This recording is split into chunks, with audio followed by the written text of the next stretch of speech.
Bonjour à toutes et à tous, bienvenue sur Psychotips. Aujourd'hui, une vidéo un peu spéciale, sous une forme d'interview avec mon collègue et ami le docteur David Masson, psychiatre, médecin référent du centre de réhabilitation psychosociale Cure-Lorraine. Bonjour David, merci beaucoup d'accepter de faire cette interview. Donc pour rappel, cette interview rentre dans le cadre de toutes les autres sur la schizophrénie et sur les troubles psychotiques. Première question. On a parlé dans les autres vidéos justement de qu'est-ce que c'est que la schizophrénie, qu'est-ce que c'est que les troubles psychotiques, des traitements médicamenteux, mais est-ce qu'il existe finalement d'autres traitements pour la schizophrénie?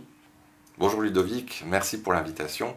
Oui, il existe d'autres traitements pour la schizophrénie. Tu as cité les traitements médicamenteux qui sont efficaces pour traiter les symptômes positifs, mais nous avons un ensemble d'autres outils disponibles pour aider les patients à se rétablir.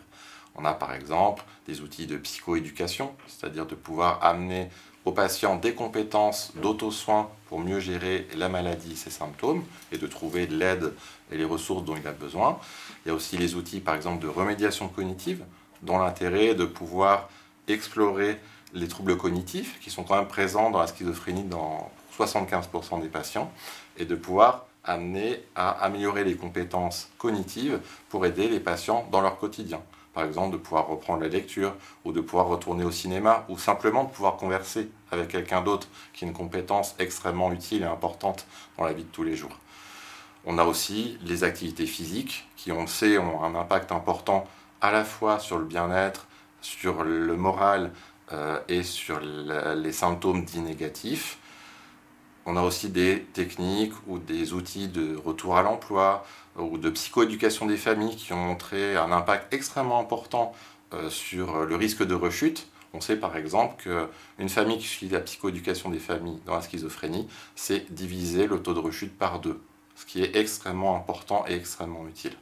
Et puis il y a un ensemble d'outils que l'on peut proposer aux patients tout au long de son parcours, pendant l'hospitalisation, mais pas que, surtout pendant le parcours de rétablissement, lorsque le patient est dans son environnement, parce que c'est surtout là que ça se joue au niveau du rétablissement, c'est de pouvoir accompagner la personne dans la réalisation de ses projets de vie. C'est vrai qu'on entend souvent dans les médias que finalement la schizophrénie, c'est une maladie grave, incurable, mais j'ai l'impression qu'avec ce que tu me dis, le patient peut quand même s'en sortir alors. Oui, effectivement. Comme tu le dis, la représentation populaire de la schizophrénie, c'est schizophrénie égale danger, égale incurabilité, égale dégradation progressive.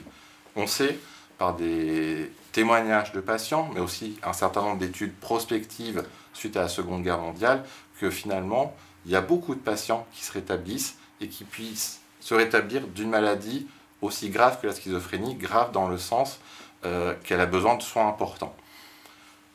On cite la dangerosité souvent, d'ailleurs il y a de nombreux faits divers tous les ans de personnes atteintes de schizophrénie, mais c'est quelque chose qui est extrêmement peu présent dans la population de cette maladie, puisque pour prendre par exemple les chiffres de 2019, il y a eu 59 cas d'irresponsabilité pénale sur toute l'année 2019 en France, pour 600 000 personnes atteintes de schizophrénie en France, et pour 1000 homicides déclarés. C'est dire à quel point la dangerosité pour autrui des personnes atteintes de schizophrénie, elle est vraiment très très faible. Par contre, il faut avoir en tête que la dangerosité principale, c'est la dangerosité pour soi-même, c'est-à-dire le risque de suicide. Malheureusement, là on est sur des taux en France quand même de 9000 suicides par an, et on sait qu'il y a 10% des personnes atteintes de schizophrénie qui vont décéder par suicide de manière prématurée. D'où l'intérêt de pouvoir aussi, dans nos accompagnements, amener cette information autour de l'espoir qu'il y a de pouvoir aller mieux et d'aller vers une qualité de vie meilleure. Et c'est loin d'être utopique. Et là, tu parles justement de patients qui se rétablissent. Est-ce que tu aurais peut-être des chiffres de patients qui arrivent à retrouver un travail, à se rétablir dans leur vie? Tout à fait. J'ai dit tout à l'heure effectivement que la schizophrénie, c'est 600 000 personnes en France, à peu près 1% de la population. Ça veut dire que chacun d'entre nous, en voyant tous les jours, à partir du moment où on va dans le bus, au cinéma, au supermarché, etc. Ces personnes, elles vivent parmi nous, elles sont avec nous, et toutes ces personnes n'ont pas besoin forcément d'aller à l'hôpital psychiatrique. Ça peut faire partie du parcours de soins, lorsqu'à un moment donné, il y a besoin de soins intensifs, mais les soins principaux, et ce qui est attendu, ce que les gens attendent aussi, c'est de pouvoir être accompagnés dans le processus de rétablissement pour justement qu'ils puissent rester dans leur environnement.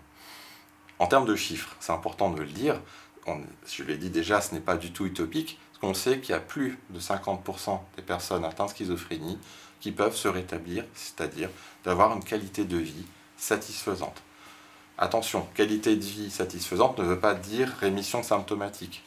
On sait que malheureusement, beaucoup de personnes auront encore des symptômes résiduels. Là n'est pas l'important. L'important, c'est de pouvoir accepter la présence d'un trouble, de retrouver un pouvoir de décision et d'agir sur sa propre santé, sur la manière dont on prend soin de soi, et surtout vers quoi on veut aller en termes de valeurs et en termes de projets de vie. Et les personnes atteintes de schizophrénie, elles ont des projets de vie, je dirais comme tout le monde, hein. Avoir une vie de famille, avoir un sentiment d'utilité sociale, de pouvoir avoir une vie citoyenne satisfaisante, pleine et entière. Et on a des outils pour pouvoir le faire, et c'est tout à fait réaliste d'accompagner ce mouvement. Est-ce que tu aurais un dernier message, un dernier mot pour ceux qui nous regardent ?